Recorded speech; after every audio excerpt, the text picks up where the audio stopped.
स्तुती ऐकायची असेल तर संकटाला हरवावं लागेलच। काहीतरी चांगलं करण्यासाठी वाईट परिस्थितीमधून जावंच लागते।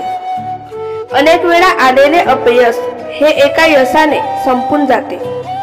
नशिबात नसलेली गोष्ट सुद्धा मिळवता येते, फक्त मनगटात ती मिळवण्याची जिद्द असावी लागते। मोठमोठ्या गोष्टी करणारे लोक मोठे नसतात, तर छोट्या छोट्या गोष्टी समजून घेणारे मोठे असतात। प्रत्येक दिवशी काहीतरी नवीन शिकत राहा, काय माहित जीवनात कशाची गरज पडेल। तारुण्यातील दिवस झोपेत घालवतात, त्यांचे म्हातारपणातील दिवस खूप वाईट असतात। जीवनातील वाईट काळच दाखवून देते की कोण हसतं, कोण दुर्लक्ष करतं, तर कोण सावरण्यासाठी येतं। माणसाचे जगण्याचे उद्दिष्ट चांगले असले की त्याची वृत्ती आपोआप चांगली होते। जास्त विचार करत बसलं की कृती करण्याची संभावना खूप कमी होऊन जाते। पुस्तकामधील धड्यापेक्षा आयुष्याने दिलेले धडे जास्त लवकर समजतात। जेवढ्या उंच शिखरावर पोहोचाल तेवढे सोबती कमी होतील। लहान तळ्यासारखे गोड राहा, जिथं सिंह सुद्धा खाली मान घालून पाणी पितात। निंदा आणि टीका वाटायला यायला हवी, फक्त स्तुतीच ऐकू आली तर प्रगतीचे मार्ग बंद होत जातात। जीवनात प्रत्येक व्यक्ती महत्त्वाचा असतो, कारण चांगले लोक साथ देतात तर वाईट लोक अनुभव देतात। सर्वात जास्त नातीही फक्त गैरसमजामुळे तुटतात। फक्त संघर्षाच्या काळातच एकटं राहावं लागतं, बाकी चांगल्या काळात सर्व सोबत असतात। दुसऱ्यांना अडचणीत आणून तुम्ही कधीच यशस्वी होऊ शकत नाही।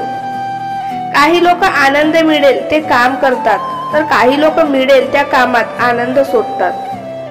अपयश मिळाल्यानंतर कोणाला काय वाटतं हे महत्त्वाचं नाही। उठा, पुन्हा तयारी करा आणि कधीही हार मानू नका।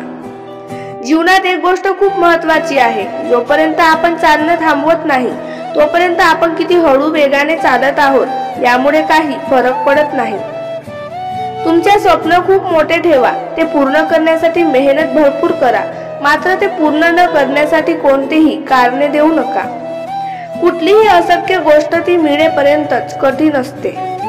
आनंद हा आपण कोण आहोत आणि आपल्याकडे काय आहे यावर अवलंबून नसून आपल्या विचारानुसार तो आपल्याला हळूहळू कळत असतो। आयुष्यात कितीही दुःख असू द्या, ते किती कठीण असू द्या, कधी हार मानू नका। या जगात कोणतीही गोष्ट कायमची राहत नाही, दुःखही हळूहळू कमी होईल। तुमच्या मनातील भीतीवर कधीच विश्वास ठेवू नका, कारण तिला तुमच्यातील क्षमता माहिती नाही। आपल्याला त्याच गोष्टी मिळतात ज्यावर आपण लक्ष केंद्रित करतो, म्हणून तुम्हाला ज्या गोष्टी हव्या आहेत त्यावरच लक्ष केंद्रित करा। जर पळून पळून थकला असेल तर चालत राहा, पण थांबा तेव्हा जेव्हा तुम्ही तुमचे लक्ष गाठाल। एखादी गोष्ट मिळवण्यासाठी एखादा दिवस किंवा वर्षही लागेल, मात्र जे मिळवायचे आहे त्याचा मार्ग नक्कीच मिळेल।